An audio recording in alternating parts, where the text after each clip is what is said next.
Next two. You guys can go.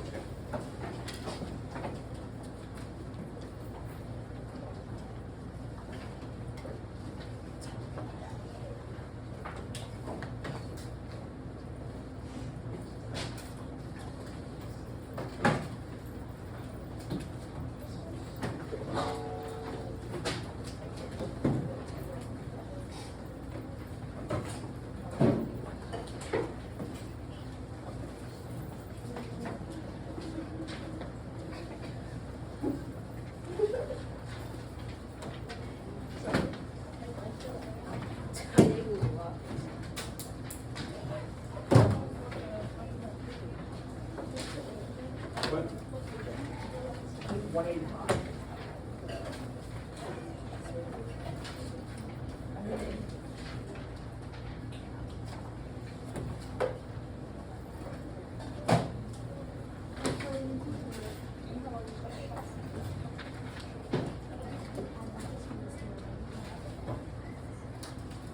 Okay.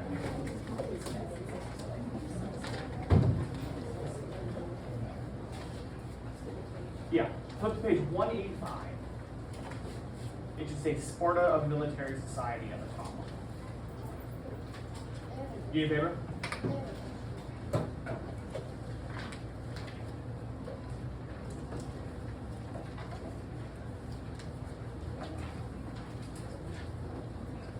Okay, here's what we're gonna do. Your paper has two different columns on it, one for Sparta, one for Athens. We're just doing Sparta today. So only call the Sparta chart. This whole, it's the next 8 paragraphs, I think, up until Athens, a young democracy, is all what's going to be covered. Today, I think we'll probably,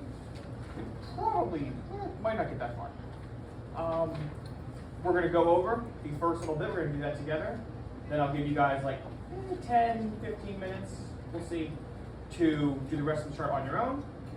And then we'll spend until the end discussing it, going over it as a group together. Cool? Well, okay. Under Sparta, a military society, I'll read. The city-state of Sparta was located on the Peloponnese peninsula in southern Greece. The Spartans were descended from the Dorians, who invaded Greece during the Dark Age. Like other city-states, Sparta's economy was based on agriculture. I'll stop there. So, first little block here. What does this tell us? Yep.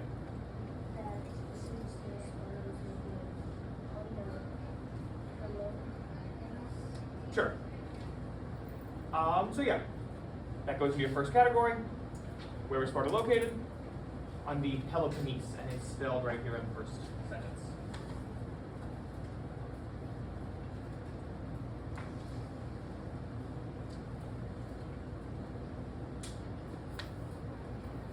Now in this paragraph, there's also another piece of important information.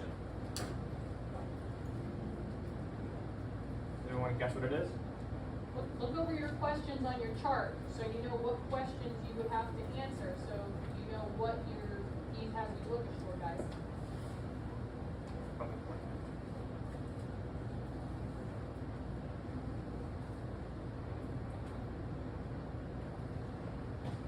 At the very end of this paragraph? Yep. Sparta's economy is based on agriculture. Their economy is based on agriculture, farming. Now, which of the categories here would that fit in?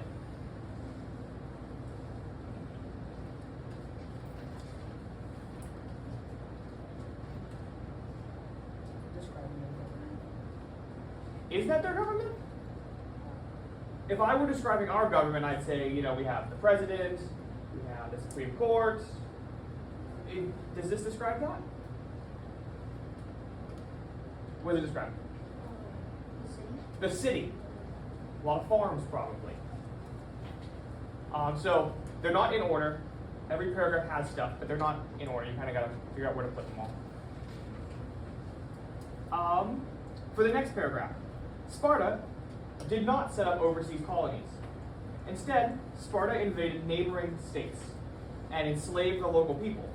The Spartans called their enslaved laborers helots, which comes from the Greek word for capture. There are a few things in here. One of them is, yep, they attacked neighboring people and enslaved them. Where would that go?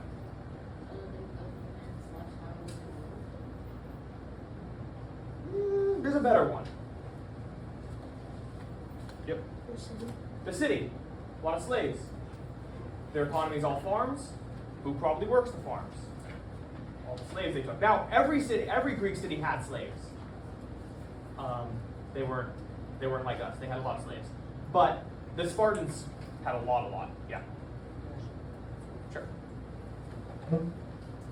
So that's how the rest of this is going to go.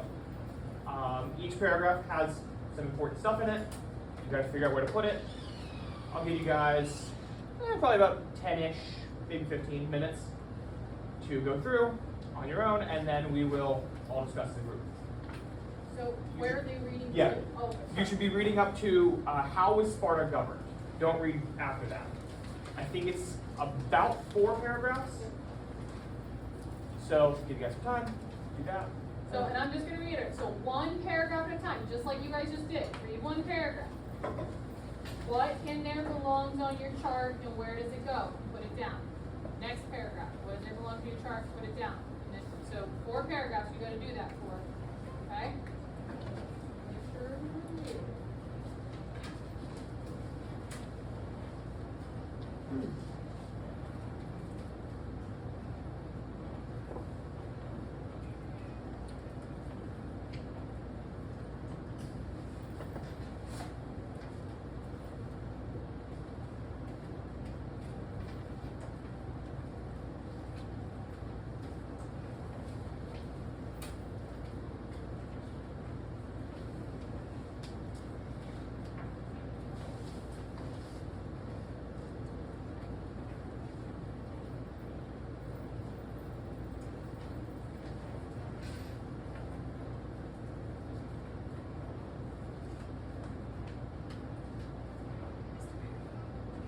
Oh, here's that.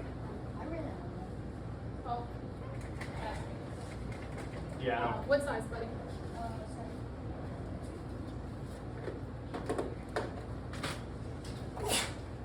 Bless you.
Okay, it looks like we're majority done.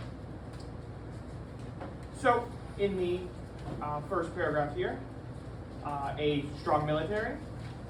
What did we pull out from this first paragraph?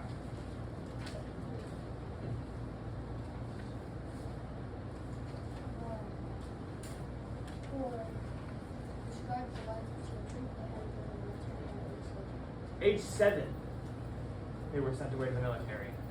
That's like first grade, right? That sucks. Anyone else got anything? This? Yep.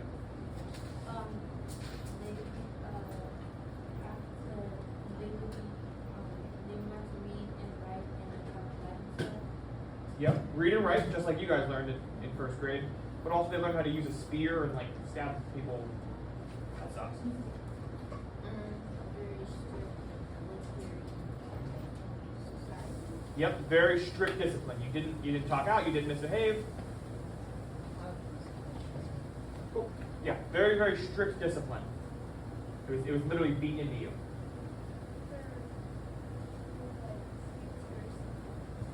They're what? Very, very simple. Describe the city was like. The city was very, very simple. It was just farms. There weren't a lot of people around because all the men were at war. Treated very harshly. If you did anything they didn't like, you were probably getting either executed or just beaten until you were blue. Anything we got from the second paragraph here?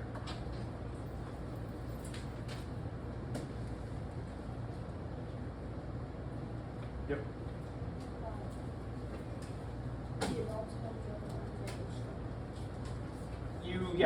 You'd also join the army at age 20. You were taken when you were 7, and you officially became a soldier at 20. They were always fit. Always fit. You were always working. You would never no little bit of unfitness. I didn't hear you. At 20, you were allowed to get married, but you still had to stay in the camp. Couldn't be with your wife. You could just get married to her. Yeah, what's up? When they reached 30, they could live at home. At 30, you're allowed to get married at 20, but only at 30 are you allowed to go and actually be with your wife. What? That's what I was Okay, yeah. It's crazy, right? They retired at 60. And they retired at 60. So most of them didn't live till 60 because medicine wasn't invented and also war. But I mean, could you imagine being taken at 7 and then only finishing the military at 60? It's crazy. One more. Actually, I think we got it all. Yeah. Anything else? The mother was person. Yeah. The father was still in the camp for 10 years, and so if you had a kid at age 20, the mother just had to raise them all by themselves until the father could come home. Now, why would they keep you? This is not in the book at all, but why would they make you stay in the camp that extra 10 years and then make you stay the whole time until you're 7? No? Okay. Yeah. So, you could try to hide from the military camp instead of going back. Yeah, it would stop people from running. Yeah, it would definitely stop people from running away or hiding. And if there was another war, like if they needed you, You definitely would if you're ready for war at any moment. Anyone else have any ideas? Think about it. If you spent, let's say they took this entire class at age 7, and then you spent the next 23 years together, you become kind of like family. Like, all your soldiers would just be your brothers. And so you become pretty connected to each other. Maybe more connected to your wife that you still aren't allowed to see. So on the battlefield, you're not gonna like abandon everybody. You're not gonna try to save yourself because, I have a family at home. So you're gonna work alongside these people you've been with for 23 years. And so, in a way, I mean, it sucks to take kids at age 7 and only release them at 30. But it built pretty strong bonds and pretty good soldiers. On to the next page. We covered a lot from this next page. Is there anything in these next two paragraphs right before how was Sparta governed? Yep.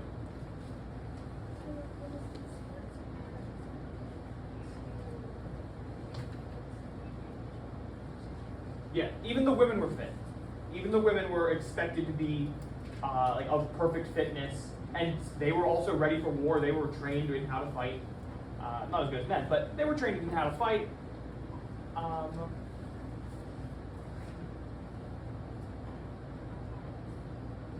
Anything else we glean from this this passage? Yeah. They expected for Yeah, there's this quote right here. Yeah, come home carrying your shield or being carried on it. So basically, it was not uncommon for their husbands to die, and so they kind of expected it of them, right? They expected victory or death, and Well, and I'll just kind of add a little bit to that. The coming home on it, their shields were really big and bulky, and so typically what they would do if you died in battle, they carried your body home on your shield.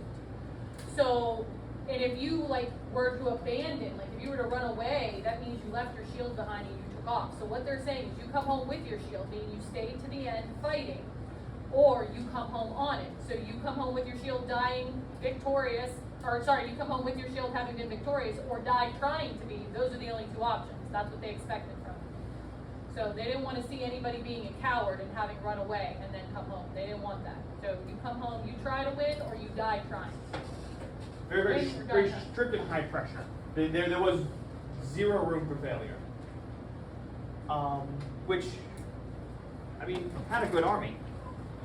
You could have them start since there's a little bit of time before they go. Yeah, I can have read the first one today. I was gonna say have them maybe just those first two is probably all they'd have time for. Okay. Yeah, so I'll read and we can all go over paragraph just until the end of class. They're calling you guys within the next 3 to 8 minutes to go back to homeroom. I've heard 2:45 and then I also heard 2:40, so they're calling you for homeroom. 2:40, so Okay, so yeah. you might be able to get a paragraph done. Sure, we'll see. So in the next section, how was Sparta governed? Sparta's government was an oligarchy.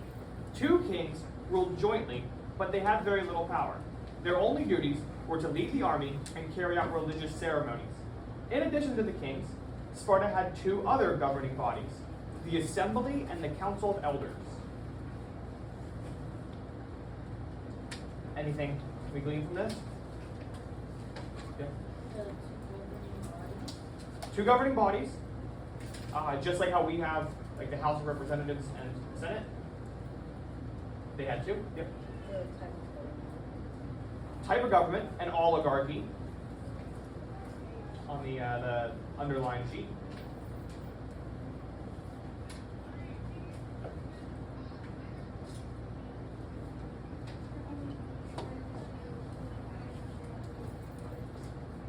Yeah, they had 2 kings, which is kind of weird to have 2 of them.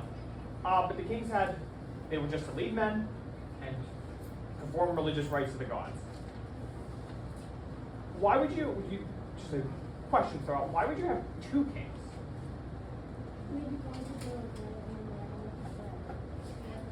One goes to war, one's leading the men, which is one of their duties, and the other one is staying at home to do the ceremonies, the other one of their duties. Or just Okay, yep.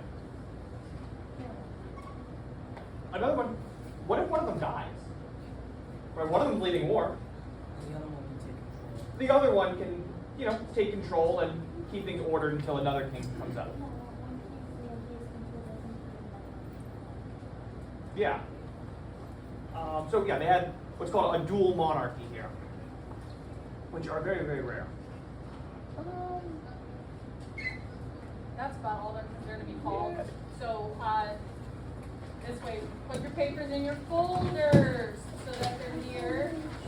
And then after your papers in your folder, then put the books back on the shelf. Let's get our papers in our folders before you lose them. I'm sitting on gambling between time. It's just safer to present, they're rushing to get out the door. Yeah, that's smart. Yeah, you can tell there's a lot.